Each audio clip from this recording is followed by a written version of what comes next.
Pai querido, nós nos dobramos diante de Ti e rogamos que o Senhor tenha clemência e misericórdia de nós e do Seu alto e sublime trono nos fale e que a Tua santidade, ó Deus, na beleza dela, possa nos tocar em nossos pecados e na nossa imundícia e assim nos transformar para a honra e glória do Teu nome. É o que oramos em nome de Jesus. Amém. Informar o pessoal da mesa aí que eu fiz a troca aqui do microfone, tá? Nós estamos aí nessa série em Efésios, antes da fundação do mundo, e hoje nós retornamos aí ao capítulo 2, o qual outrora já tivemos a oportunidade de meditar brevemente em alguns versículos, e vamos nos ater hoje do verso 1 até o verso 8 do capítulo 2 de Efésios, com o tema salvação pela graça. Salvação pela graça. Mas eu queria considerar com você seriamente que, sendo a graça um favor imerecido, por isso o apóstolo diz que é um presente, é um dom da parte de Deus a nós, que você, no exercício mental, não faça dele uma satisfação, nem se prenda nos pecados, mas considere seriamente no seu coração aonde você estaria se não fosse a graça de Deus. Aonde hoje você estaria? Qual seria a situação da sua alma? Qual seria a sua condição física? O seu estado emocional? Onde você se encontraria nesta noite de domingo? Em que lugar, em que condição? Talvez a análise, por ser mental e intuitiva, não seja tão profunda. Mas eu quero dizer para você que o pecado só tem um único salário. O pecado só tem uma única condição possível. As Escrituras declaram pela boca do próprio apóstolo Paulo que o salário do pecado é a morte. Não haveria outra condição na qual você se encontraria senão morte. Talvez fisicamente você estivesse bem, saudável. Talvez emocionalmente você estivesse bem. Talvez você não se encontrasse na sarjeta ou em situação de lamúria ou lutas. Mas uma coisa as Escrituras dizem que uma certeza é possível: o único salário para o pecado é a morte. Então, mesmo que em qualquer aspecto da sua existência você não se encontrasse em situação tão degradante, eu posso declarar que você estaria morto espiritualmente. Por isso, quando nós pensamos em salvação pela graça, o primeiro quesito é compreendermos a nossa condição pecaminosa. Enquanto você tiver uma visão falsa de si mesmo, não adianta. Enquanto você continuar pensando que eu sou santinho, não vai dar certo. Eu não sou. Sou um pecador e careço da glória de Deus. Pecador redimido, mas pecador. Quando nós nos esquecemos da nossa condição de pecador, a graça perde sentido. E a salvação não tem porquê. Então consideremos esta noite seriamente em torno disto. Nas Institutos da Religião Cristã, livro 3, capítulo 1, seção 1, João Calvino diz: nós devemos entender que enquanto Jesus permanecer exterior a nós e estivermos separados dele, tudo o que ele sofreu e fez para a salvação da raça humana permanece inútil e sem qualquer valor para nós. Por isso, só tem um clamor de salvação aquele que compreende a situação de perigo a qual está. Só consegue almejar o valor da graça aquele que percebe que está morto em delitos e pecados. Fora isso, você vai olhar para a salvação e para a graça como algo inútil. Cristo não tem valor, Deus não tem significado, o culto é sem sentido. Os exercícios e atos espirituais de piedade não têm um porquê. E você vai continuar sendo um visitante esporádico da igreja, ou até pode ser um visitante contínuo. E com o tempo você abandona, se frustra, se chateia com o pastor, porque ele é muito duro.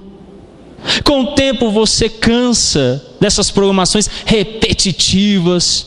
Todo domingo canta, ora, lê a Bíblia, tem almoço, tem isso, tem aquilo, e você vai se cansar dessas coisas. Mas quando a graça tem um porquê, quando a salvação tem um sentido, então a obra de Cristo não é algo exterior, mas se torna algo interior e transforma em um novo homem, em uma nova criatura. Entenda que nos dias do apóstolo Paulo, eram dias caracterizados por uma repulsiva perversidade. O verso 2 diz isso: nos quais andastes outrora segundo o curso deste mundo, segundo o príncipe da potestade do ar, do espírito que agora atua nos filhos da desobediência. Eu vou traduzir para você, caso você não tenha compreendido. Paulo disse que a forma como esse mundo se dirige, o sistema filosófico que impera, que reina, age da seguinte forma. Primeira coisa, segundo o diabo, Satanás, as escrituras declaram. Agora eu vou dar um exercício espiritual para você. Na semana leia a primeira epístola de São João, e você vai ver claramente que existem dois grupos de raça humana: os que são filhos do diabo e os que são filhos de Deus. Ou você é filho do diabo, ou você é filho de Deus. Não tem como ficar em cima do muro. Não dá para dizer que não é nada. Ou você serve um, ou você serve o outro. Consciente ou inconscientemente, você deve estar servindo alguém. Então diz o apóstolo que aquele tempo, o curso do mundo, como as coisas estavam se dirigindo, era tudo regido pelo diabo. E aqueles que viviam para isso eram filhos da desobediência. Não são filhos de Deus, são filhos da desobediência. Vivem para desobedecer, para se rebelar contra o Senhor. Nossa sociedade também vive os efeitos do pecado e estamos sem esperança. Olha o que diz o verso 12: naquele tempo estáveis sem Cristo, separados da comunidade de Israel e estranhos às alianças da promessa, e não tendo esperança e sem Deus no mundo. Nossa sociedade vive uma época de falta de esperança. As pessoas estão desesperançadas com o sistema político, o sistema financeiro e econômico, o sistema educacional, intelectual. Tudo ruiu, tudo parece sem sentido. Nós não estamos caminhando para lugar nenhum. A cada dia o mundo parece estar pior, sem esperança. Era essa a situação que caracterizava a época na qual Paulo escreveu essa epístola. Então, para que você possa entender que a salvação é pela graça, eu quero considerar com você em primeiro lugar que a salvação pela graça dá nova vida aos mortos. Acompanhe comigo o verso 1. Ele nos deu vida, Ele vos deu vida, estando vós mortos nos vossos delitos e pecados. Versos 5 e 6. E estando nós mortos em nossos delitos, nos deu vida juntamente com Cristo. Pela graça sois salvos. E juntamente com Ele nos ressuscitou e nos fez assentar nos lugares celestiais em Cristo Jesus. Aquelas pessoas que viviam na época de Paulo, nós também hoje estamos mortos espiritualmente. Elas estavam mortas espiritualmente, como nós também estamos mortos espiritualmente. São cadáveres religiosos e morais, mas por ser espiritualmente desprovidos de vida. Verso 1 e 2 dizem isso. Estando mortos, não há vida. Você consegue conceber a diferença entre estar vivo e estar morto? O vivo cuida de si. Em geral, tem um aroma agradável, um odor agradável, tem beleza, há sentido, há movimento, há expressões. Um morto cheira mal, perde expressão, não tem sentimento, não tem valor, não fala, não se comunica, não expressa. Por isso Paulo diz que estávamos mortos, não tínhamos condição nenhuma de responder, destruídos por causa do pecado. E então ele declara que ele nos dá vida. Há uma grande diferença, ela é gritante. Eu espero que vocês consigam compreender como há diferença quando perece uma vida e ela é posta num caixão e sepultada, quando há diferença em uma vida que nasce. Há sentimentos divergentes. Na perca há dor, tristeza, choro, angústia, separação. No nascimento há alegria, comunicação de vida, algo novo se fez. Cresce a família, aumenta o número daqueles que ali vivem. Há um importar-se, um manifestar-se de relacionamento um para com o outro. Então Paulo diz que há duas condições. Tem gente morta e tem gente viva. Salvação pela graça dá nova vida aos mortos. O pecador precisa ser vivificado pelo poder da graça de Deus antes de ser capaz de se arrepender. É por isso que o culto é uma expressão vibrante da fé. Porque Paulo diz que ele nos deu vida, estando vós mortos em vossos delitos e pecados. Nós estávamos mortos e ele deu vida. Por isso, o nosso agir religioso não é legalista. Ele é a expressão de uma alma grata. O arrependimento, entendam, eu me arrependo dos meus pecados, não é porque os presbíteros ficam me vigiando. Você trabalha, não trabalha, Silvano? Dá para passar o dia aqui vigiando o pastor, dá? Você fica, Elias, atrás da porta? Aí quando o pastor, o Elias, peguei, né? Dá tempo, Agel, de ficar fazendo isso? Ligando toda hora, o que você está fazendo? Você está crente aí? Não é porque tem gente me olhando. Não é porque eu sou passivo de disciplina pela igreja visível. É porque eu tenho que pensar como José. Ai de mim, pecar contra o meu Deus.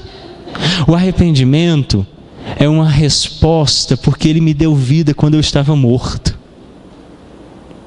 Então eu me arrependo porque eu amo. Daí a confissão de fé, de forma muito bela, diz que o catecismo de Westminster declara que deve ter no crente uma odiosidade tal pelo pecado, porque ele diz assim, aquilo que antes ele amava, lembram, nós vivíamos conforme o curso deste mundo, os desígnios de Satanás, era assim que éramos regidos. Então Paulo diz que antes eu vivia para agradar a carne, agora eu vivo para agradar o Espírito. Por isso o arrependimento é fruto daqueles que são vivificados em Cristo.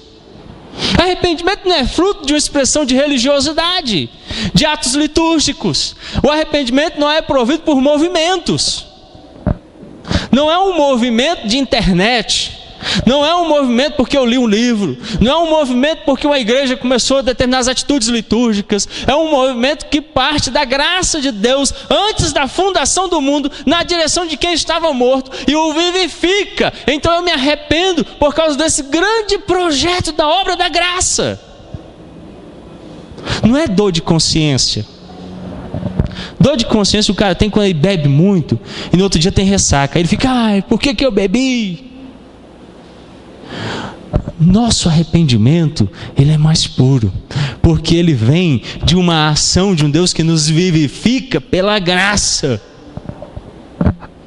Então é um arrependimento autêntico, espiritual, poderoso, porque é fruto da graça, porque antes da criação do mundo, ele já olhava para mim e já tinha uma obra preparada para mim. Então o arrependimento é algo muito maior e mais poderoso do que aquilo que temos experimentado. O arrependimento não é dor na consciência. O arrependimento não é quando eu me adequo a um sistema político ou religioso. Então é muito fácil ser presbiteriano, puritano, evangélico, cristão, católico, luterano, metodista. É fácil. É só vestir uma capa e se adequar a determinadas práticas.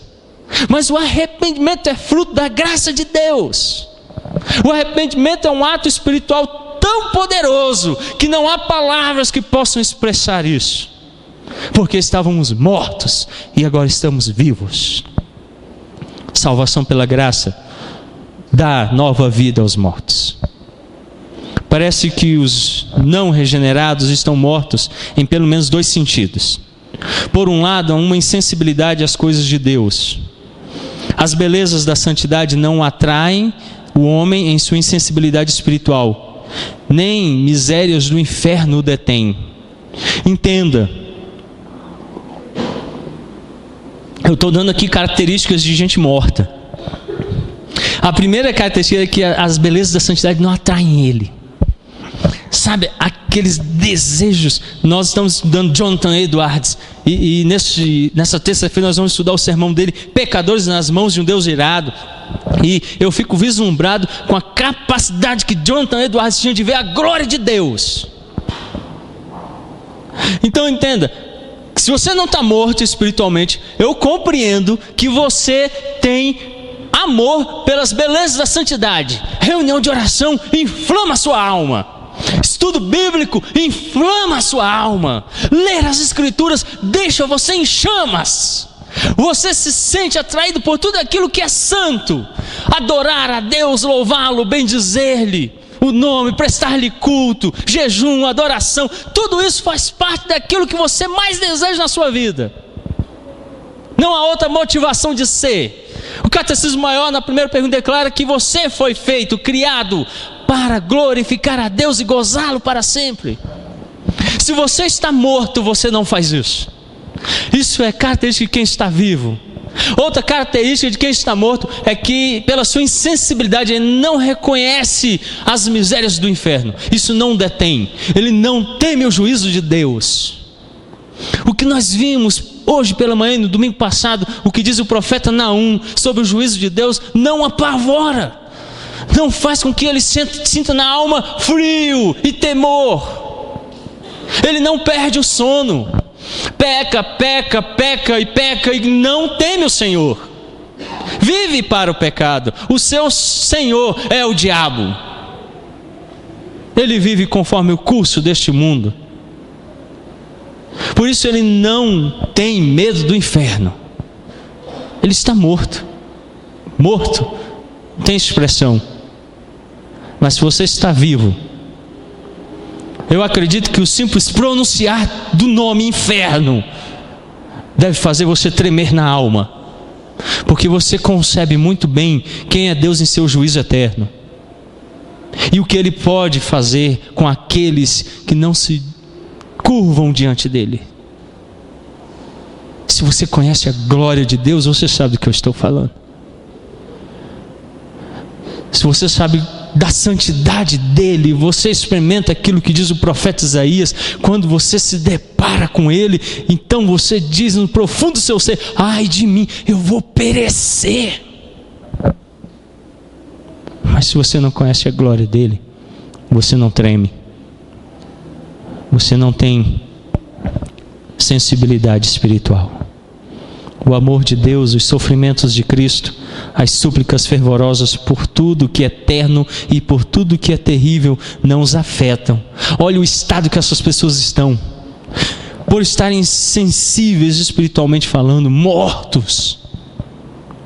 O amor que Deus tem por nós, e o apóstolo fala disso de uma forma maravilhosa. Olha o verso 4: mas Deus, sendo rico em misericórdia, por causa do grande amor com que nos amou. Quem está morto não está nem aí para o amor de Deus. É a característica dele. Ele não reconhece o amor de Deus. Ele não ama a Deus. Ele não ama as coisas de Deus. Ele ama a si mesmo, seu ventre. Ele ama o seu senhor, que é Satanás. Ele ama esse tempo presente. Ele ama o mundo. Ele ama o pecado. Ele ama todas essas coisas. Mas ele não consegue amar a Deus. ele não consegue entender o sofrimento de Cristo por nós na cruz. E não concebe o quão amplo e redentivo é a ação dele na cruz por nós. As súplicas fervorosas por tudo que é eterno e tudo que é terrível, essa pessoa não consegue experimentar isso. Eu brinquei na reunião de liderança. Nós tivemos vigília o ano passado, nós vamos ter esse ano de novo. E vamos ter a semana de oração agora em janeiro. E eu consultei a liderança e falei, em média foram quantos crentes estavam presentes? Aí alguém falou assim, 15. Não foi 15, não foi? Aí eu falei, são 15 que vão entrar no céu, né? Porque você, pelos frutos, conhece. Pelos frutos você conhece. Você passa, vê uma árvore com uma manga, essa árvore é o quê? O quê? Não, jaqueira não, gente. Mangueira. Agora você passa e vê uma jaca na árvore, ela é o quê? Uma jaqueira. Pelo fruto você conhece a árvore. Se não tem frutos de piedade, não é piedoso. Então estão mortos. E eles então não conseguem ter essa percepção de que a salvação pela graça dá nova vida aos mortos.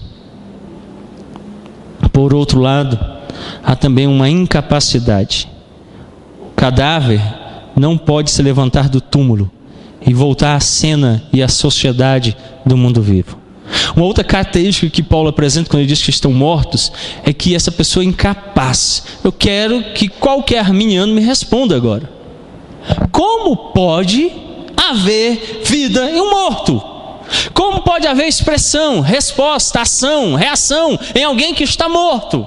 Se Paulo usa a imagem de que está morto, está sem condição de responder espiritualmente, como essa pessoa pode responder a Deus, se não pela graça de Deus aplicada à vida dele? Por isso Paulo começa dizendo, ele nos deu vida. Tudo começa pelo fato de que ele deu vida a você. Você ainda não está vivo pela graça? Talvez esta noite Deus esteja dando vida a você por esta palavra, e você então vai poder responder com arrependimento verdadeiro. Se você ainda não está vivo, é o momento de ouvir a voz do pastor que clama e entrar no aprisco, porque só assim você poderá ser salvo.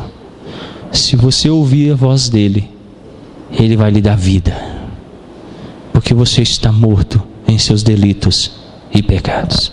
Segunda condição é que a salvação pela graça concede misericórdia aos rebeldes, versos 2 a 4, nos quais andastes outrora, segundo o curso deste mundo, segundo o príncipe da potestade do ar, do espírito que agora atua nos filhos da desobediência, entre os quais também todos nós andamos outrora, segundo as inclinações da nossa carne, fazendo a vontade da carne e dos pensamentos, e éramos por natureza filhos da ira, como também os demais. Mas Deus, sendo rico em misericórdia, por causa do grande amor com que nos amou. Paulo diz no verso 2, nos quais andastes outrora. Depois no verso 3 ele diz, entre os quais também todos nós andamos outrora. Então Paulo está falando de nós, ele não está falando de ninguém mais, ele está falando de mim, ele está falando de você. Somos sim rebeldes contra Deus. Em nosso pai Adão, todos nós, a raça humana, nos colocamos em estado de rebelião ativa contra Deus. Por isso Paulo diz que ele concede misericórdia a gente rebelde. Nós éramos por natureza merecedores da ira, diz o apóstolo. A palavra natureza se refere ao que é essencial, da essência, em oposição ao que é incidental ou acidental, ao que é inato, em oposição ao que é adquirido, feito ou ensinado. Portanto, obtemos é que há um contraste entre o que fomos, e isso por natureza, especificamente objetos da ira de Deus, e aquilo que somos, e isso pela graça, especificamente filhos de Deus. Compreenda comigo isso. O apóstolo diz que todos nós, se não há nenhum aqui, pode atirar a primeira pedra. E eu vou declarar para vocês que o texto diz que do mais pequeno que cantou aqui hoje, do menorzinho, até o mais velho, todos se retiraram a uma. Porque todos pecaram e carecem da glória de Deus. Então nós somos rebeldes por natureza. E rebelião é uma coisa difícil de tratar. Então eu quero que você preste bastante atenção nisso. Porque vez ou outra nos rebelamos. Vez ou outra voltamos ao velho Senhor. E é preciso ter consciência disso. Então o apóstolo faz aqui um contraste entre o que fomos. Então ele diz: outrora fostes. Isso deve doer. Isso deve ser forte. Ele vem assim, põe um dedo naquele machucado antigo e aperta. Eu estava esses dias praticando luta corporal com Isaac, nossa prática masculina lá em casa, né? E lutando para lá, para cá, pá. E ele veio dar um pescoção em mim, pá, bateu e eu fui para lá. E de repente ele bateu aqui bem desse lado, aonde existem ainda detritos do acidente e que permanecem aqui e dói na alma quando mexe aqui. E aí eu fui para o lado e ai! E ele parou, porque ele viu que doeu. E aí lá no meu coração eu pensei, se ele descobre, ele vai ganhar toda a luta, né? Sabe que dói, né? Só meter a mão ali. Então o apóstolo sabe que dói. Então ele diz assim: éramos. Não se esqueça, você é um pecador. A gente facilmente se esquece disso. Então ele faz doer um pouquinho.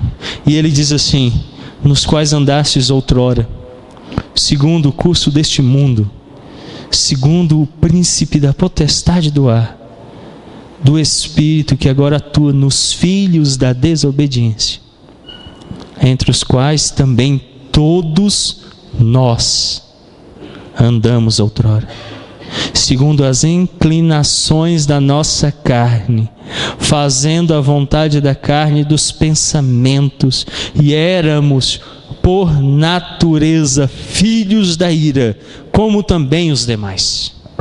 Então entenda, nós fomos, e ele diz por natureza. Natureza, vocês lembram que eu já defini anteriormente. Então anteriormente eu falei, a natureza é aquilo que é a essência, aquilo que me compõe, em oposição àquilo que é incidental ou acidental. Não é porque um dia tropecei ou pequei, eu sou pecador. Ao que é inato, faz parte de mim. Abra sua Bíblia no Salmo 51. É preciso fazer doer na ferida. Você precisa se lembrar com dor do que você é. Salmo 51, verso 5. Eu nasci na iniquidade, em pecado me concebeu minha mãe. Agora o Salmo 58, Davi novamente, verso 3. Desviam-se os ímpios desde a sua concepção, nascem e já se desencaminham proferindo mentiras. Na concepção, no nascimento, no ventre, qualquer que seja a minha condição, eu sou pecador. Então o apóstolo diz assim: todos nós somos pecadores, por natureza. Não é algo adquirido, nem feito ou ensinado, é próprio. Nós somos por natureza pecadores. E então ele especificamente agora nos dirige para o fato de que somos objetos da ira de Deus. Deus odeia o pecado e o pecador. Então ele vai punir o pecador e o pecado. O fato dele dizer que há gente que é filho da ira deve soar alerta aos nossos ouvidos. Filho da ira não é que ele é gerado pela ira. Ele é gerado para a ira. Entenda isso. A expressão que o apóstolo Paulo utiliza aqui em Efésios está designando que ele é gerado para a ira. Então muito cuidado, porque se você continuar na condição de morto em pecado, você só tem um fim: a ira de Deus aplicada sobre você. E aí ele então avança agora e diz assim: aquilo que somos, nós somos o que agora? Vivos pela graça. E ele então especificamente diz: filhos de Deus. Você deixa de ser filho da ira, verso 3, filho da desobediência, verso 2, e agora você se transforma em filho de Deus, pela graça, pela salvação operada de Cristo em nós. Olha a distinção que o apóstolo apresenta. Os rebeldes transformados agora em filhos de Deus. Em terceiro lugar, salvação pela graça é um livre oferecimento de Deus. Verso 8. Porque pela graça sois salvos, mediante a fé. Isso não vem de vós, é dom de Deus. A primeira característica da graça divina, e possivelmente a mais fundamental, é que ela pressupõe pecado e culpa. Lembram de como eu comecei o sermão? Que você visualizasse onde você estaria. E eu sei que muita gente imaginou que ia ser um advogado rico, bonito e famoso. Um engenheiro conhecido, né? A gente não quer imaginar desgraça. A gente não quer um futuro ruim. Mas eu os lembrei de que o único salário do pecado é a morte. Por mais que aparentemente pareça que tudo está indo bem, no fim, o único resultado é morte. Por isso que nós falamos de salvação pela graça, nós temos que nos lembrar que a graça pressupõe, e devemos entender isso, pecado e culpa. Se você não entender que você está morto em delitos e pecados, você é pecador e culpado, a graça não tem significado para você. E aí vocês já estão acostumados com o que eu vou falar agora. É melhor ficar em casa assistindo Fantástico. Você vai vir domingo após domingo, cantar no coral, e foi muito belo o coral. Participar nas sociedades internas, escola dominical, mas lá no último dia, na presença do Senhor Jesus Cristo, Ele vai olhar e dizer assim: apartai-vos de mim, vós que praticais a iniquidade, eu não vos conheço. Ah, mas em teu nome Ele vai dizer: conheço vocês. Por isso, estar na igreja pressupõe o fato que eu reconheço o meu pecado e a minha culpa, e por isso eu careço da graça, estando mortos em delitos e pecados. Ele nos deu vida. Ele só vai dar vida se você reconhecer a morte. Você precisa reconhecer que você precisa da vida. Então ele declara a você que você está perdoado.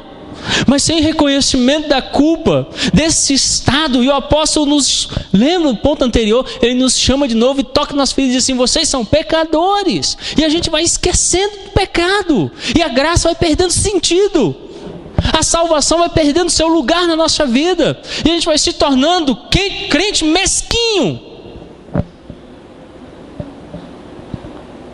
a ponto de perder o significado na vida cristã.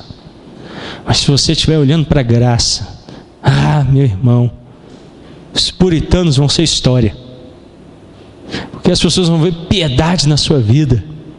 Os reformadores vão ser história, as pessoas vão ver em você alguém que transforma o tempo presente. Se a graça tiver significado para você, você vai ter significado no seu tempo presente. A graça só tem significado quando a humanidade é vista como caída, indigna de salvação e sujeita à ira eterna. Nós precisamos imediatamente resgatar essa mensagem bíblica de que graça é um dom de Deus para a humanidade caída, uma humanidade que se rebelou contra Ele como Senhor do universo e que seguiu Satanás como Senhor, e que vive conforme o curso deste mundo, os desejos da carne, as inclinações do pecado. A graça só tem significado quando reconhecemos que a humanidade é indigna de salvação. Olha, eu quero considerar com você um versículo que nós vamos ver na semana que vem. Leia comigo do verso 8 até o verso 9. A uma só voz, leiamos todos. Porque pela graça mediante a fé, isso não vem de vós, é dom de Deus, não Por isso é necessário entender a indignidade do ser humano. Você quer ter atenção? Sai aí e vai para o evangelicalismo. Lá o humanismo é regra. Lá você vai ser adorado, vão cantar música para você, vão servir você, vão fazer culto para você. Lá você vai ser o centro. Me desculpe, aqui nós somos teocêntricos e cristocêntricos. Não há espaço para o homem. E nós precisamos entender a nossa indignidade. Criaturas. E o pior, criaturas pecadoras e rebeldes. Por isso a graça tem valor. A palavra graça significa um favor imerecido. Você não merecia. É por isso que nós o cultuamos. É por isso que essa noite nos reunimos aqui e fizemos um culto, louvor e adoração a Deus por quem Ele é. E o apóstolo fala isso. Eu espero que você tenha lido com fé o texto e tenha percebido o apóstolo falando isso. Se você não percebeu, voltemos ao texto do capítulo 2 e leia com fé e atenção o que o apóstolo nos fala. Verso 4: Mas Deus, sendo rico em misericórdia, por causa do grande amor com que nos amou. Agora o verso 7: Para mostrar nos séculos vindouros a suprema riqueza da sua graça, em bondade para conosco, em Cristo Jesus. Os dois textos falam de riqueza. No primeiro diz que Deus é rico em misericórdia. No verso 7 diz que Ele é rico em graça. E Ele dá essa riqueza para nós. Ele é o proprietário, Ele é o dono da riqueza. E Ele distribui a quem lhe apraz, a quem Ele quer. E nós somos objetos dessa graça. É por isso que nós o adoramos. Porque quando estávamos mortos, Ele nos deu vida. É isso que motiva. Eu não quero ser aqui um motivador de auditório. O Silvio Santos é. Então a gente podia fazer, né, Elias? Recolhe os dízimos aí e traz lá uns R$500 em notas de 10 que eu vou jogar pro alto. Vocês iam ficar animadinhos rapidinho, não iam? Hein? Aí canta a música em ritmo de festa, todo mundo canta. Porque vocês estão motivados. Mas sabe o que nos motiva a adorar Deus? A graça. Então eu não preciso ser motivador de auditório. Eu preciso animar. Eu não preciso fazer promessa para vocês. Deus deu vida para vocês quando vocês estavam mortos. E é isso que faz com que vocês o adorem. Louvem o nome dEle. É isso que nos motiva a bendizê-lo. Ele nos deu vida. Mais nada. Só isso é o suficiente. Então, considere o último ponto. A raça humana está sujeita à ira eterna de Deus. Porque o salário do pecado é a morte. E pecamos. Pecamos em Adão, pecamos de contínuo. Então a única coisa que nos é de direito é a morte. É o nosso salário, é a nossa recompensa. E ele então, diz o texto, porque pela graça sois salvos, porque por um favor imerecido sois salvos, mediante a fé. Isso não vem de vós, é dom de Deus. Olha, de fato é um favor imerecido, porque o favor merecido era a morte. Porque pecamos contra Ele, éramos filhos da ira. A única coisa que Ele nos devia era a morte. Mas Ele, cheio de graça, rico em misericórdia, rico em graça, vem e nos dá gratuitamente a vida eterna. Você consegue entender que a salvação é um livre oferecimento de Deus? Por terem perdido de vista o nível de profundidade da depravação humana, é que as pessoas de hoje prezam tão pouco a graça. Por isso que a graça perdeu valor. As pessoas pararam de ver quem elas são, o estado no qual se encontram. E a igreja virou um terreiro de macumba, onde as pessoas ficam fazendo rituais religiosos para obter bens materiais e felicidade terrena. Deus é um menino de recado. E graça não se fala, condenação muito menos, inferno, você vai ser apedrejado se tocar nesse assunto. E as obras são requeridas, porque lá é um auditório que está sendo entretido por um apresentador.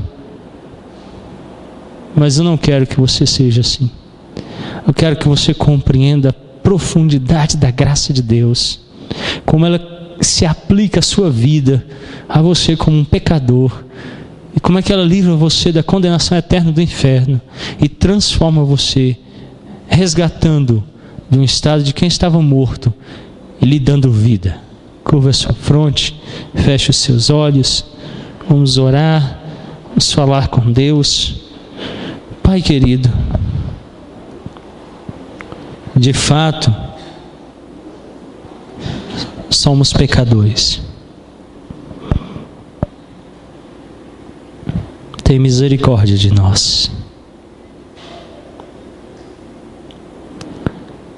Apesar de estarmos redimidos, o apóstolo diz que outrora era assim que nos portávamos. Este termo que o apóstolo diz outrora deve nos conduzir à humildade de nos prostrarmos de joelhos diante de Ti e o bendizermos, porque estando todos nós mortos em delitos e pecados, Ele nos deu vida. Mas se você ainda não pode considerar o estado de morto como passado, de servo de Satanás, e andando conforme o curso deste mundo, eu o convido esta noite a reconhecer Cristo como o Senhor e Salvador da sua vida, porque Ele está lhe dando gratuitamente a vida eterna, sem requerer nada de você, porque Ele mesmo efetua em nós tanto o querer quanto o realizar, e pela voz dEle espiritual, Ele lhe convoca esta noite a crer nele e se arrepender dos seus pecados para ser salvo. Isso é a graça dele operando na sua vida e resgatando você das profundezas do inferno, e como disse o apóstolo, nos colocando nas regiões celestiais em Cristo. Mas se você já foi resgatado, eu quero que você considere seriamente se você tem tido uma vida espiritual de quem foi ressurreto em Cristo Jesus. Se não, como ministro da palavra e dos sacramentos, eu clamo ao Senhor da glória agora, que tenha misericórdia de você. E enquanto ainda é tempo, você tenha plena consciência de que tem desprezado a salvação de Cristo e que tem vivido de forma ímpia, e que o Senhor não tem estado contente com essa condição espiritual na qual você se encontra. E saiba que você já não é mais um morto, mas você está vivo. Por isso, não viva como um moribundo da fé, mas tenha uma expressão viva da graça presente em você. Eu oro e rogo isso ao nosso Senhor e Salvador Jesus Cristo, que foi enviado pelo Pai, que tanto nos amou para nos dar vida. Por isso, não importa qual seja a sua condição, se ainda morto ou se moribundo, Ele nos dá vida. E é isso que oramos, ó Pai, e cremos, em o nome santo de Cristo Jesus. Amém.